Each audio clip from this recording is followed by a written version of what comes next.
Bismillahirrahmanirrahim. Assalamualaikum warahmatullahi wabarakatuh. Surah Al-Qalam adalah surah ke-68 di dalam susunan Mushaf Al-Quran yang terdiri dari 52 ayat dan tergolong sebagai surah Makkiyah karena diturunkan di kota Mekkah sebelum Nabi Muhammad SAW hijrah.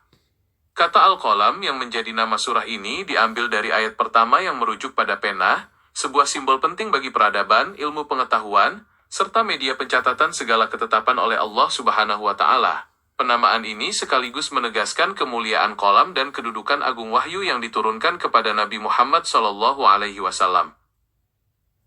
Pokok kandungan utama di dalam surah Al-Qalam berkaitan erat dengan penegasan Allah Subhanahu wa Ta'ala terhadap akhlak yang agung yang dimiliki oleh Nabi Muhammad SAW, sekaligus sebagai bantahan terhadap tuduhan kaum kafir Quraisy yang menyebut Nabi Muhammad SAW mengalami gangguan jiwa atau gila.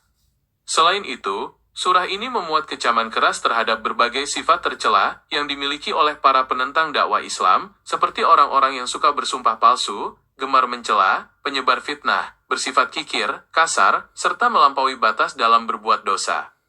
Allah Subhanahu wa Ta'ala juga memberikan peringatan melalui perumpamaan kisah para pemilik kebun yang enggan bersedekah kepada orang fakir, sehingga kebun mereka hancur seketika akibat azab sebagai pelajaran bagi umat manusia agar senantiasa bersyukur dan tidak serakah atas nikmat yang diberikan. Aspek-aspek utama yang dibahas di dalam surah Al-Qalam meliputi penegasan akidah, khususnya berkaitan dengan penetapan hari kiamat, keadaan orang kafir yang ingkar pada hari pembalasan, serta perbandingan tegas antara nasib orang yang taat dan orang yang durhaka di sisi Allah Subhanahu wa Ta'ala. Di samping aspek akidah, surah ini juga memuat aspek akhlak dan moral yang sangat mendalam, di mana Allah Subhanahu wa Ta'ala memuji ketinggian budi pekerti Nabi Muhammad SAW, sekaligus memperingatkan manusia agar menjauhi sifat tercela seperti kesombongan, kekikiran, dan keengganan untuk bersujud atau patuh kepada Allah Subhanahu wa Ta'ala ketika diseru di dunia. Aspek berikutnya yang sangat penting di dalam surah Al-Qalam adalah penegasan tentang kekuasaan mutlak Allah Subhanahu wa Ta'ala, serta anjuran untuk bersabar dalam menghadapi berbagai rintangan dakwah.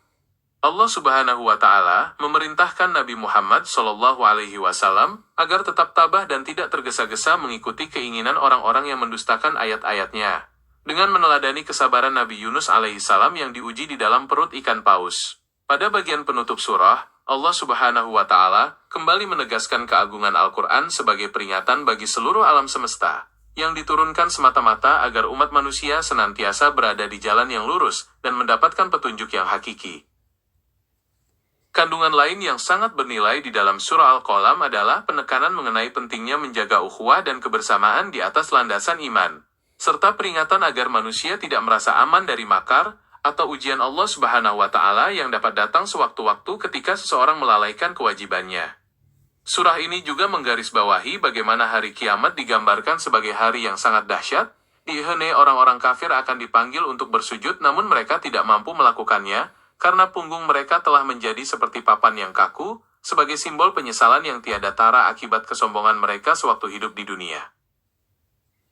Demikianlah, uraian yang telah disampaikan ini tidaklah seluas yang sebenarnya dari makna yang terkandung di dalam samudra ilmu Al-Quran, melainkan hanyalah sekelumit saja dari hikmah luas yang dapat digali.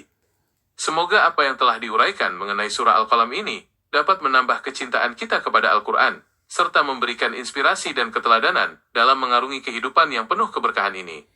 Saya ucapkan terima kasih atas perhatiannya. Semoga Allah Subhanahu wa Ta'ala selalu melindungi kita semua dalam kebaikan. Wabillahi taufiq wal hidayah. Wassalamualaikum warahmatullahi wabarakatuh.